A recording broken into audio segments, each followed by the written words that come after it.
let's continue this discussion. We have some experts. Brian Hook is a former U.S. Special Representative for Iran. Roger Zakheim is the Ronald Reagan Institute Director and co-founder of the Reagan Defense Forum. Gentlemen, thank you very much for coming. You heard Newt Gingrich. Perhaps you heard my opening riff. Roger Zakheim, I'll begin with you. Your dad was an old Reagan guy. You're too young. But trust but verify.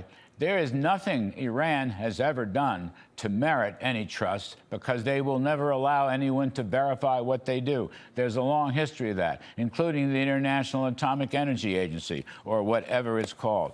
And as I've said before, said in my riff, the two sides are so vastly far apart, there's really almost nothing to talk about. And finally, as Newt Gingrich said, Roger, I mean, you know, history can be made here, but I don't want the moment to slip away and play Iran's stalling game. I don't want that to continue. Now is the moment. And I believe Mr. Trump can do the entire world a wonderful thing by ending this Iranian regime. What do you think? What do you think is going to happen this evening? Well, the negotiation is really one side of a two-part story here, Larry, and I think you're entirely right. On the negotiation side, it has to be trust but verify. But this whole discussion about the Trump administration, President Trump going after Iranian energy targets was his own invention. It was a way to escalate and put pressure on the diplomatic side of this conflict.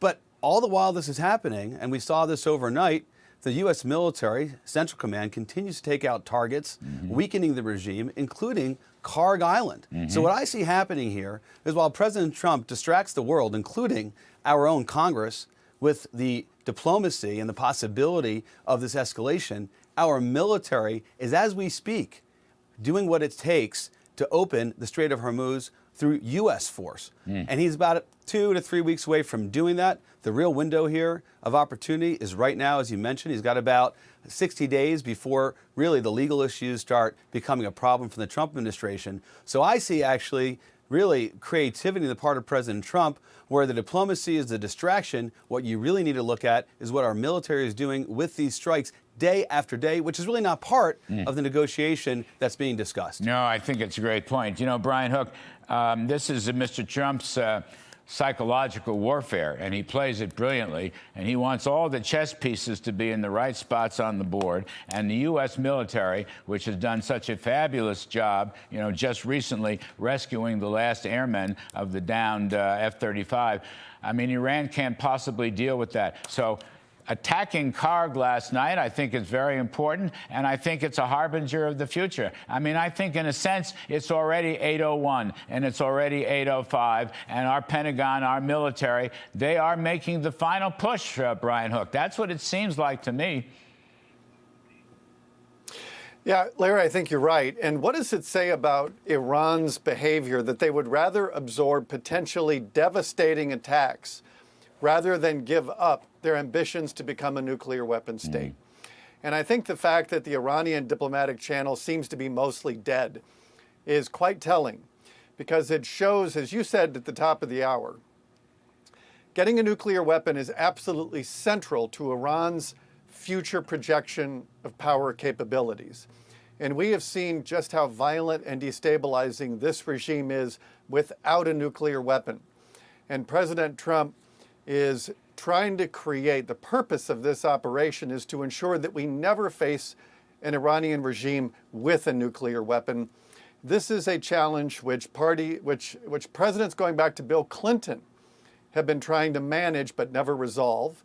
This is one of the hardest national security challenges in the world. I think the president deserves a lot of credit for taking it on, and less criticism from the international community and from others about just how hard of a challenge this is. But it's one of the most consequential in the world. Roger, I don't even know who's negotiating, if they are. I don't know who's running Iran. I mean, the Ayatollah, whatever, he's badly injured and he's incapable of doing anything. I assume it's the Revolutionary Guard, but there is a civilian part to their government. We've knocked out all the leaders. In fact, they did a bunker buster this past weekend, the Revolutionary Guard leadership, and they were all hit and killed. I mean, I don't know who's running the place, and that's one of the other problems here. But all right, so we've knocked out all their leaders. Maybe there will be regime change, but right now, who can trust anything that comes out of Iran? Well, that's why I think the audience here is not really anything left of the Iranian regime. It's the diplomatic community, the critics in the United States, and everybody else that wants to criticize what's going on. President Trump is distracting them with this diplomatic effort. You're right. Who are we talking to? These people, you listen to the Western press, you think they're 12 feet tall. They're 2 feet tall. Actually, they're just living in bunkers, hoping that the bunker buster doesn't get them. I don't see much of a regime there. People tend to de-emphasize the decapitation strike that took place at the onset of Operation Epic Fury. It continues. At some point, when they carry out the full target list of Central Command, when we force through the opening of the Strait of Hormuz, some person will emerge out of the wreckage, wave the white flag. That is, I think, President Trump is going for. And, you know, the diplomatic channel, whatever it is, continue to go on. To me, it's a sideshow. Focus on what Central Command is actually doing in the Gulf with the military strikes. And last one to you, Brian Hook. You know, that's why the military campaign has to continue. And hopefully from that, you'll get some kind of civilian or non-IRG. Maybe there's a regular army that's around there. There's a parliament. There are people on the outside.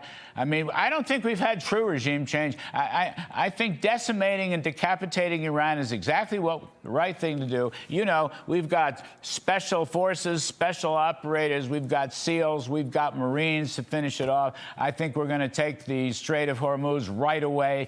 Then we will take Cargo Island right away. But I'm just saying, Brian, we shouldn't wait for Iran. We shouldn't wait for some Superman to come out of Iran and negotiate with. We have a game plan. It's working very well, and let us continue it. This evening, 1 tick or 2 ticks after 8 p.m., let us continue it.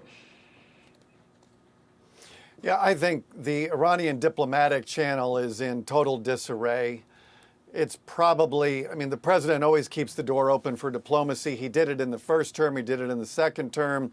I did a lot of the diplomacy on his behalf. The Iranians often negotiate in bad faith. Sometimes, you know, there are occasions when they are trying to figure out a way to just ensure regime survival that they're willing to enter into sweetheart deals. That's not a trap that President Trump is going to fall into. And so I think ultimately, if talking would have worked, we would have settled this issue decades ago. And so the president is pursuing coercive diplomacy with military action. And at the end of that, Iran cannot have a nuclear weapon. And I think it is an intolerable risk to the United States, like Speaker Gingrich and you have mentioned. Right. That's the key point. And they're not going to give it up easily, so we'll have to come in and take it. I believe that. Brian Hook, thank you. Roger Zakheim, thank both of you. We appreciate it very much.